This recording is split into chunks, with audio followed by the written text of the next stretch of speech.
వచ్చిందంట ఈ రోజు కేబినెట్ లో వర్గీకరణ చేయాలని చెప్పడంపై మీకు ఎలా అనిపిస్తుంది? మేము చాలా సంతోషిస్తున్నాం. ముఖ్యమంత్రి గారికి కృతజ్ఞతాభావంగా కృతజ్ఞతలు చెప్తా ఉన్నాను. ఎస్సీ వర్గీకరణ విషయంలో గతంలో చేసినటువంటి నారా చంద్రబాబు నాయుడు గారు ఇప్పుడు కూడా ముఖ్యమంత్రి అవడం ఇంకా మాకు అదృష్టంగా భావించాం. సరిగ్గా మొన్నటి మీద ఇప్పుడు ఇంకా సరైనటువంటి నిష్పత్తిలో నాకు మా ఉత్సవాలకి జనాభా దామాషా ప్రకారంగా రాష్ట్ర యూనిట్గా చేసినందుకు మరి ఆయనకి చాలా కృతజ్ఞతలు చెప్తా ఉన్నాం. అంటే ఇప్పుడు మీరు ఇలాగ జరిగిద్దని ఊహించారు? అసలు ఇలాగ 9 నెలల్లోనే మనకి వర్గీకరణ ఇస్తారని అసలు మీరు అనుకుంటారు? చంద్రబాబు నాయుడు గారు ఎలక్షన్ ముందు నుంచి కూడా జిల్లా యూనిట్ గా మాదిగ రిజర్వేషన్ పవర్ సమితి ఉద్యమ ఫలితంగా ప్రతి చోట కూడా ప్రతి జిల్లాలో కూడా వర్గీకరణకు కట్టుబడి ఉన్న మాటని ముందుగా మాది నిలబెట్టుకుంటారని మేము ఆశించిన రీతిగానే మరి ముఖ్యమంత్రి గారు చేయడం అన్నది చాలా సంతోషదాయకం. అంటే ఈ రోజు కేబినెట్ లో చెప్పడంపై మంత్రులు కానీ ఎమ్మెల్యేలు కానీ చెప్పడంపై మీకు ఎలా అనిపిస్తుంది? ఉన్న విషయాన్ని చెప్పారు. జనాభా దామాషా ప్రకారం మేము ఏదైతే అనుకుంటున్నామో రాష్ట్ర యూనిట్ గా అన్నదే మేము కోరుకున్నాం. రాష్ట్ర యూనిట్ వల్ల మాదిగా మాల ఈ 2 కులాలు తప్పించి మిగతా అన్ని కులాలకు కూడా సమన్వయం జరుగుతుందని చెప్పి ఆశించాం. అదేవిధంగా రాష్ట్ర యూనిట్ గా కమిషన్ కూడా ఇవ్వటం మేము సంతోషదాయకంగా పనిచేసాం. అంటే సామాజిక వర్గం అంటే ఎస్సీలోనే 2 సామాజిక వర్గం మాకు 1.1% అంటున్నారు, కొంచెం పెంచితే బాగుండేది అది ఇదని కూడా వాళ్ళు చెప్తున్నారు. కమిషన్ సరైన లెక్కలే వేసింది. ఉత్తరాంధ్రలో తప్పించి రిలీజ్ ఎక్కువగా ఎక్కడ ఉండరు మనకు తెలిసిందే. ఉత్తరాంధ్రలో ఉన్నటువంటి ఆ రిలీజ్ మన కృష్ణా జిల్లా విజయవాడలో ముఖ్యంగా మన విజయవాడలో కొంత ఉంటుంది. ఉత్తరాంధ్రలో విశాఖపట్నం, శ్రీకాకుళం, విజయవాడ ఉంటుంది. ఆ నిష్పత్తి ప్రకారమే ఇచ్చింది. నిష్పత్తి ప్రకారంలో వాళ్ళకి వెనకబాటుతా తెలుసుకొని ఏ గ్రూపులో పెడతామన్నది ఇంకా సంతోషదాయకం కదా. అంటే దీనివల్ల ఇప్పుడు వర్గీకరణ వల్ల అన్ని ఎస్సీ కులాలు లబ్ధి పొందుతాయని అంటారు? తప్పకుండా. ఇప్పుడైనటువంటి ఉద్యోగాలు గవర్నమెంట్ ఉద్యోగాల రీత్యా తక్కువ ఉన్నప్పటికీ కూడా 30 సంవత్సరాలు ఆలస్యమైనప్పటికీ కూడా ఉన్న కొన్ని వాటినైనా ఫలాలు సంపాదించినందుకు మీకు సంతోషంగా ఉంది. అదేవిధంగా ఈ వర్గీకరణ ప్రైవేటీకరణ చేస్తున్నటువంటి ప్రభుత్వాలు, కేంద్ర ప్రభుత్వం ఏ యొక్క ప్రభుత్వ వీటిగా ప్రైవేటీకరణ చేస్తాం, అదే ప్రైవేటీకరణలో కూడా వర్గీకరణ ఉంటే ఇంకా బాగుందని చెప్పి భావిస్తా ఉన్నాం. అంటే ఇప్పుడు మీకు ఎలా అనిపిస్తుంది గవర్నమెంట్ వచ్చిన తర్వాత మీ అందరికి వర్గీకరణ త్వరగా జరగటం? మీకు వర్గీకరణ జరగడం వల్ల డిఎస్సి విషయంలో కానీ ఇప్పుడు ప్రకటించేటువంటి ఉద్యోగాల విషయంలో కానీ అన్నింటిలో కూడా మా వాళ్ళకి అవకాశం వస్తుందని ఆశాభావంగా సంతోషంగా ఉంది. చాలా బాగుంది. అనేక రకాల పథకాలు అందుతున్నాయి ప్రజలకి. ఇంటి వద్దకి ప్రతి ఒక్కరికి పెన్షన్ కానీ వికలాంగులు వృద్ధులు కానీ 1వ తారీఖునే పెన్షన్లు అందజేస్తున్నారు గవర్నమెంట్.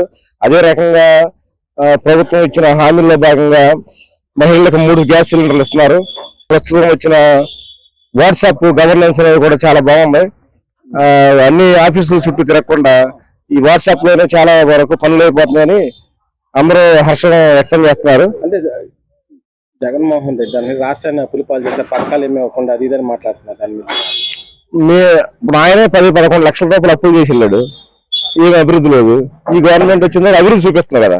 ఇప్పుడు మన కళ్ళ ముందు కనపడేది ఏంటంటే రోడ్లు వేశారు. మనం రవాణా అనేది 1 గంటన్నర పట్టేది 30 గంటలు వెళ్తున్నాము. అమరావతి పేరు చెప్పి రాష్ట్రాన్ని అప్పులు చేస్తున్నారు అది ఇదని మాట్లాడుతున్నారు అన్నారు మీరు. అంటే ఇప్పుడు మన దేశంలోనే రాజధాని లేని రాష్ట్రం అయిపోయింది మన ఆంధ్రప్రదేశ్ అనేది. వచ్చి అమరావతి కట్టిస్తున్నారు కదా.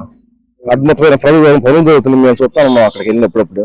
అంటే అప్పులు చేసేస్తున్నారు అమరావతి పేరు చెప్పి అది ఇదని మాట్లాడుతున్నారు. ఆదాయం వచ్చే మార్గం లేనప్పుడు అప్పు చేయక ఏం చేస్తారు? అభివృద్ధి చేసుకోవడానికి రాష్ట్రాన్ని. అంటే ఇప్పుడు పథకాలు ఏమి ఇవ్వట్లేదు అది ఇదని మాట్లాడుతున్నారు. లేదు పథకాలు అందుకని వృద్ధులకి 4,000 పెన్షన్ వస్తుంది 1వ తారీఖునే. వికలాంగులకు 6,000 వస్తున్నాయి. అది అబద్ధం. మేము రోజు చూస్తానున్నాం గ్రామాల్లో. అంటే ల్యాండ్ ఆర్డర్ ఎలా ఉంది? గతంలో ఎలా ఉంది ల్యాండ్ ఆర్డర్? ఇప్పుడు బాగుంది. అప్పుడు ఏదో ఒక రకంగా అందుబాటులో ఉండేది. కొన్ని వర్గాలకి ఒక పార్టీకి అందుబాటులో ఉండేది ల్యాండ్ ఆర్డర్. ఇప్పుడు ప్రతి ఒక్కరికి అందుబాటులో ఉంది. ఎవరైనా న్యాయం జరుగుతుంది. గవర్నమెంట్ వచ్చింది ఎలా ఉంది పరిపాలన? కూటమి పరిపాలన చాలా బాగా చేస్తున్నారండి. మరి అన్న ఏదైతే మరి పథకాలు చెప్పారో వాటిల్లో కూడా ముఖ్యంగా మరి వృద్ధులకి, వితంతులకి, మరి పేద ప్రజలకు కూడా సకాలంగా 1st తారీఖు కంటే ముందుగానే alert గా ఉండి మరి ప్రతి విలేజ్ లో కూడా మరి పెన్షన్లు పంచడం అనేది చాలా బాగుందండి. మరి ఏదైతే మరి ఈ రోజు ఆర్థికంగా వెనకబడి ఉన్నదో మన రాష్ట్రం అనేది కూడా మరి నారా చంద్రబాబు నాయుడు గారు ప్రతి విషయంలో కూడా alert గా ఉండి వెనకబడిన ప్రతి పనిని కూడా గమనిస్తూ ప్రజలకు ఏదైతే సేవ చేయాలనే ఒక దృక్పథంతో వారు ఉన్నారో అటువంటిది 1 by 1 గా కూడా చాలా బాగా చక్కగా చేస్తున్నారు. వైసీపీలు అంటున్నారు ఈ గవర్నమెంట్ వచ్చి 9 నెలలు అవుతుంది, ఇచ్చిన హామీలు ఇంకా అమలు చేయలేదని మాట్లాడుతున్నారు. అవునండి, ఇప్పుడు 5 సంవత్సరాల పరిపాలనలో వాళ్ళు ఏం చేశారో ప్రజలందరూ తీర్మానం ఇచ్చారు కదా, వాళ్ళకి తగిన పనిష్మెంట్ ఇచ్చారు. దాన్ని ఇంకా వాళ్ళు అర్థం చేసుకుంటే ఇప్పుడున్న ప్రజలకి ఏం జరుగుతుంది అనేది ఈ 4 నెలల్లో కూడా చాలా బాగా క్లారిటీ చెబుతున్నారు. అంటే జరగబట్టే కదా చెప్పేది. ఇక రాష్ట్రాన్ని అప్పుల పాలు చేశారని జగన్మోహన్ రెడ్డి 9 నెలలు అని చెప్తున్నారు, దాని మీద మీరేమంటారు?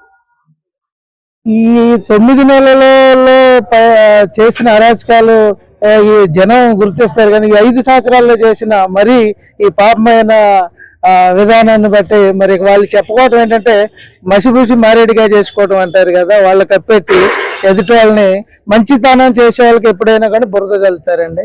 మరి ఈ పరిపాలన చాలా బాగుందండి. మరి అదివరకు అంతా దౌర్జన్యంగా ప్రవర్తించి ప్రజలని తిరుగుబాటుగా మాట్లాడారు. ఇప్పుడు చాలా చక్కగా ప్రతి విషయాన్ని సున్నంగా మాట్లాడుకోవడానికి కూడా చాలా అవకాశాలు ఉన్నాయండి. చాలా బాగుందండి. గవర్నమెంట్ వచ్చినంత రాష్ట్రాన్ని అప్పుల పాలు చేస్తున్నారు, అమరావతి పేరు చెప్పి డబ్బులు అప్పులు చేస్తున్నారు, అది ఇదని చెప్తున్నారు. దాని మీద మీరేమంటారు? అవును, ఇప్పుడు ఉన్న టెక్నాలజీ ప్రకారంలో మనకి అమరావతి అనేది చాలా ప్రాముఖ్యమైందండి ఇక్కడ. ఎందుకంటే ఈ మన రాష్ట్రాలన్నింటిలో కూడా ఇది వెనకబడిన రాష్ట్రంలా కనపడుతుంది. మరి చంద్రబాబు నాయుడు గారు నిజంగా గతంలో కూడా అమరావతి ఇక్కడ ఉంటే చాలా డెవలప్మెంట్ అవుద్ది, స్టూడెంట్లకు కానీ ప్రతిదీ కూడా ఇక్కడికి అనేకమైన పరిచయాలు పెరుగుతాయి అని చెప్పేసి విదేశాలకు వెళ్ళి ఇక్కడ అమరావతిని డెవలప్ చేయడం అనేది చాలా బాగా చేశారు. పోయిన ప్రభుత్వం దాన్ని కప్పెట్టిన విధానంలో మరలా అమరావతిని స్టార్ట్ చేసి పేద ప్రజలకు కానీ ప్రతి అనేకులకు కూడా మంచి సంక్షేమాలు అభివృద్ధి పొందుకునేలాగా చాలా బాగున్నాయండి. అసెంబ్లీకి వెళ్ళకుండా వైసీపీ ఎమ్మెల్యేలు సంతకాలు చేయడం కరెక్టేనంటారు? అది ఎంతవరకు కరెక్టో వాళ్ళకే అర్థం అవ్వాలండి. నియోజకవర్గ పరిస్థితుల్లో అసలు వాళ్ళు ఏ దాని గురించి వచ్చారు, సంతకాలు పెట్టేసి వెళ్ళిపోవడం అనేది మాకు విడ్డూరంగా అనిపిస్తుంది. దేనికంటే అసలు వాళ్ళకి సమస్యలు ఉండవా? దేనికి వాళ్ళకి ఓటేపించి గెలిపించినందుకు ప్రజలు రెండోసారి బుద్ధి చెప్తారు వాళ్ళకి. అంటే ఇప్పుడు అంటే వాళ్ళు అంటున్నారు మైక్ ఎవరు అది అందుకే మేము రావట్లేదు అది మాట్లాడడం కరెక్టేనంటారా? అది చాలా రాంగ్ అండి. ఒక ఉన్నతమైన పదవిలో ఉన్నారు, ఒక ఎమ్మెల్యేగా ఉన్నారు, నియోజకవర్గ పరిస్థితులు వాళ్ళు పట్టించుకోవాలి. వాళ్ళు ఎంతమంది ఉన్నా నియోజకవర్గ పరిస్థితి మాత్రం పట్టించుకోవాలి. ఇలా చేయడం వాళ్ళు చాలా క్రిటికల్ గా ఉందండి. రానున్న రోజుల్లో ప్రజలు వాళ్ళకి బుద్ధి చెప్తారు. సార్, ఇప్పుడు తప్పు చేసిన వాళ్ళని అరెస్ట్ చేయడం తప్పండి? తప్పు చేసిన వాళ్ళకి 100% అరెస్ట్ చేయడం తప్పేం లేదండి. చట్టం తన పని తాను చేసుకుపోయిద్ది.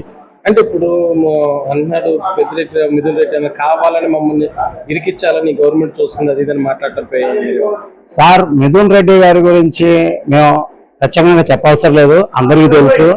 లిక్కర్ విషయంలో ఎంతమంది చనిపోయారు ఏంటి అనేది కూడా డేటా తీయమని చెప్పండి. 25 సంవత్సరాల నుంచి 45 సంవత్సరాల లోపల వాళ్ళే ఎక్కువ చనిపోయారు, స్పిరిట్ ఎక్కువ యూజ్ చేయడం వల్ల. దానివల్ల చట్టం తన పని తాను చేసుకుపోయిద్ది. అంటే ఇప్పుడు గతంలో మద్యం విషయంలో అయితే క్యాష్ ఉండేది, ఫోన్ పే కానీ అలాంటి ఏం లేకుండా ఓన్లీ క్యాష్ తీసుకున్నారు, దాని కరెక్ట్ అంటారు? అసలు దానికే దొంగల దోపిడీ అంటారు సార్, మా భాషలో దొంగల దోపిడీ అంటారు దానికి. దేనికంటే ఆన్లైన్ పేమెంట్ అనేటప్పటికీ వాళ్ళు ట్యాక్స్ కట్టాల్సి వచ్చింది.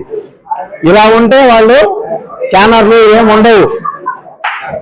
ఇలాంటి దౌర్భాగ్య పరిస్థితి ఎవరికి రాకూడదని చెప్పేసి ప్రజలు బాగా బుద్ధి చెప్పారు వాళ్ళకి.